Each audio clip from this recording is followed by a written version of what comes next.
पाकलाम में से हमारे लिए आज की तिलावत मलाकी की किताब, उसका 3 बाब, पहली आयत से 4 आयत।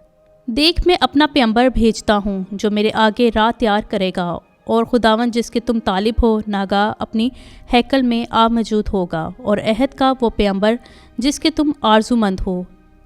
देखो, वो आता है, रब्बुल फ़ौज फरमाता है, लेकिन उसके आने के दिन को कौन बर्दाश्त करेगा? उसके ज़हूर के वक्त कौन खड़ा रह सकेगा? क्योंकि वो सुनार की आग और धोबी के तेज़ाब की मानिंद है, और वो चांदी को तपाने और खालिस करने को बैठेगा, और वो बनी लावी को सोने और चांदी की मानिंद पाक और साफ करेगा, ताकि वो सदाकत से फिर खुदावंद के हजूर हदिये गुजारें, और यहूदा और यरूशलेम का हदिया खुदावंद को पसंद आएगा, जैसा कदीम अयाम और गुज़श्ता ज़माने में था। पाकलाम का पढ़ा और सुना जाना हम सब के लिए बाइस बरकत हो। खुदा का शुक्र हो। आमीन।